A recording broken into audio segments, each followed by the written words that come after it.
الحمد لله نحمده ونستعينه ونستغفره ونؤمن به ونتوكل عليه ونعوذ بالله من شرور أنفسنا ومن سيئات أعمالنا. من يهده الله فلا مضل له ومن يضلل فلا هادي له. ونشهد أن لا إله إلا الله ونشهد أن سيدنا ونبينا مولانا محمدا عبده ورسوله. خير الكلام كلام الله وخير الهدي هدي رسول الله. كل محدثة بدعة وكل بدعة ضلالة وكل ضلالة في النار. أما بعد فأعوذ بالله من الشيطان الرجيم. بسم الله الرحمن الرحيم. إن الذين قالوا ربنا الله ثم استقاموا تتنزل عليهم الملائكة ألا تخافوا وأبشروا بالجنة التي كنتم توعدون. صدق اللہ العظیم. محترم سامعین اکرام، آج یہ جمعے کا دن ہے اور جون کی 4 تاریخ ہے 2021 میں میں اسلامک پارٹی آف کینیڈا کی جانب سے ہفتہ واری میسج ہر جمعہ کا جو ہوتا ہے وہ آپ کی خدمت میں پیش کر رہا ہوں، اور اللہ سے دعا گو کہ اللہ تعالی ہم سب کو ایمان، ہدایت، عمل کی توفیق، اخلاص اور رائے وفا میں استقامت بخشے، آمین یا رب العالمین.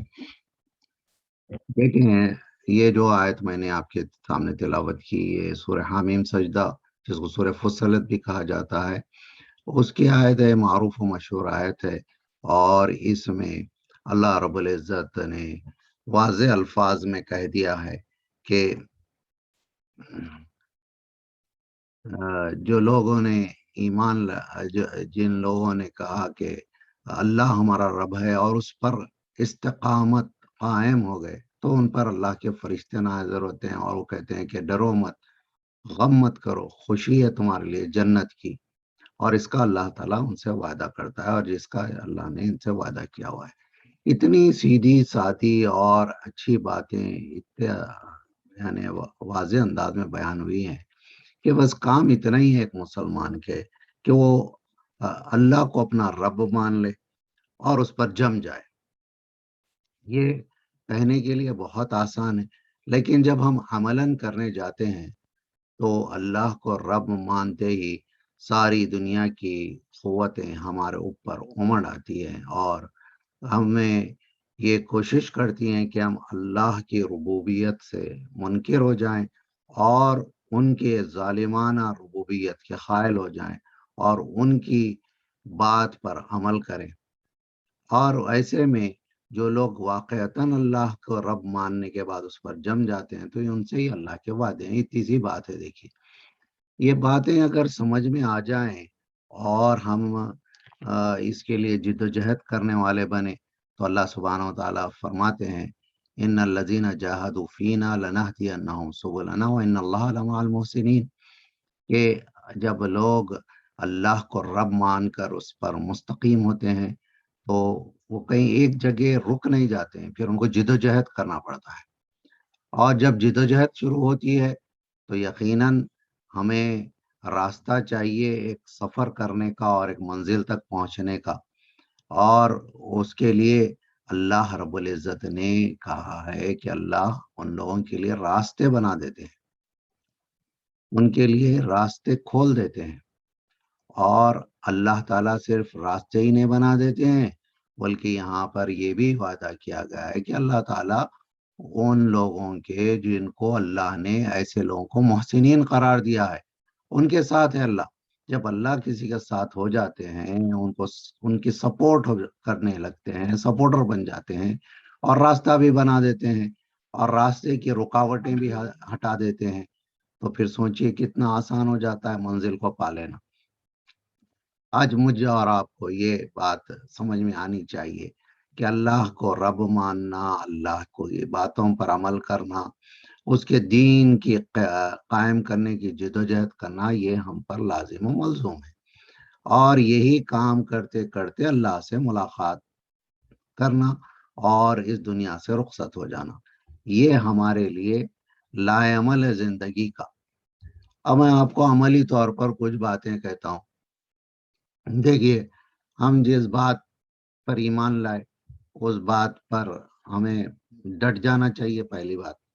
دوسری بات یہ ہے کہ اس بات کو جب ہم نے سچ مان لیا اور اس کی گواہی دینا بھی فرض ہے، تو اس پر عمل کریں۔ عمل کرنے سے گواہی ہوگی، اور قولاً اس کو پھیلانا، یہ بھی ایک انداز ہے کہ لوگوں تک دعوت دیں، ان کو بتائیں۔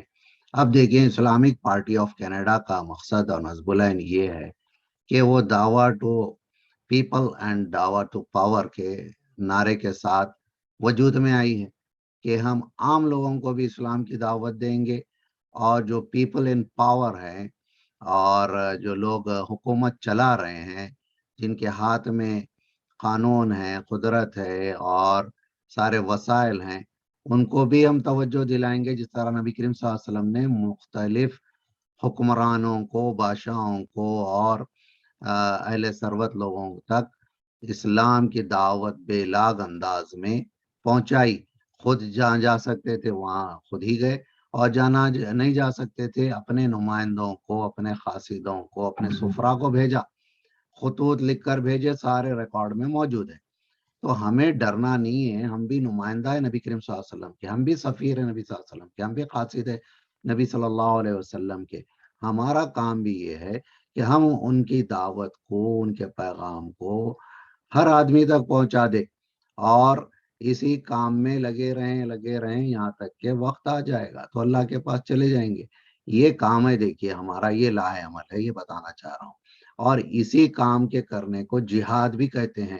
اس میں مختلف تکالیف آتی ہیں، مختلف کوششیں کرنی پڑتی ہیں، اور اس میں آپ کو اپنا وقت، جان، مال سب صرف کرنا پڑتا ہے، اور اسی راہ میں بعض وقت ہمارا انتقال بھی ہو جاتا ہے اور شہید بھی ہو جاتے ہیں۔ تو یہ کچھ آپ کے سامنے میں بالکل سادہ انداز میں، مختصر انداز میں باتیں پیش کر رہا ہوں۔ اب دیکھیں، یہ آپ کو بات سمجھ میں آ گئی ہوگی کہ دعوت کیا ہے اور ایمان لانا کیا ہے۔ اب اس کے علاوہ دیکھیں، زندگی کے مختلف شعبے حیات ہیں، ہم میں سے مختلف لوگوں کی مختلف صلاحیتیں۔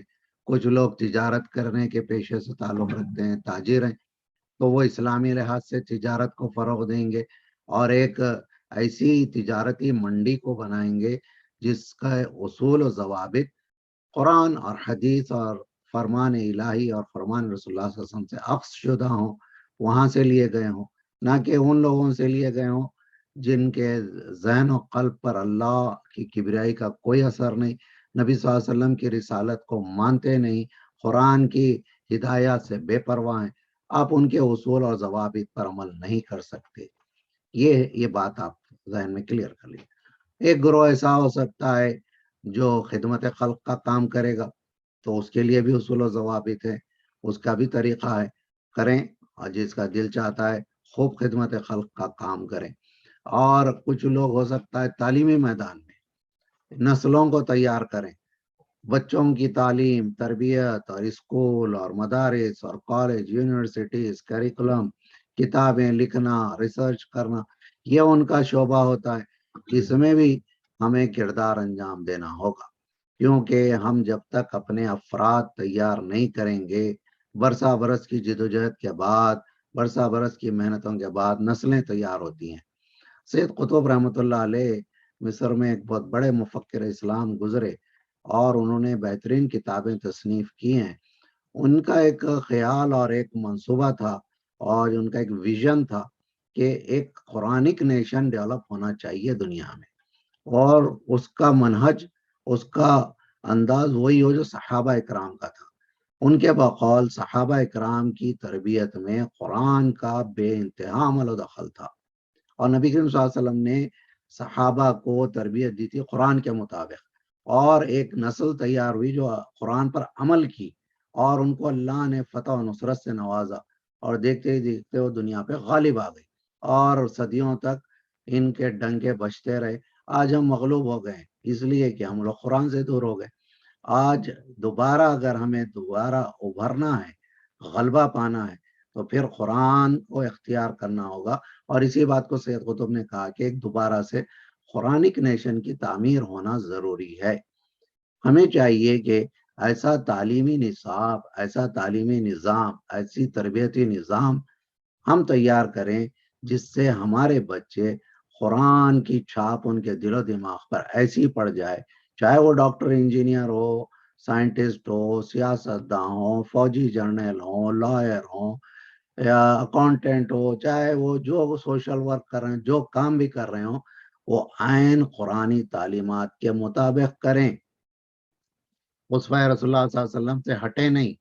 یہ ہمارے پیش نظر ہونا چاہیے۔ ان کے دل و دماغ پر ڈاروین کی تھیوری یا جو ہے مختلف جو مفکرین گزرے ہیں مغرب و مشرق میں، ان کا اثر نہ ہو، بلکہ قرآن کا، حدیث کا اثر ہو۔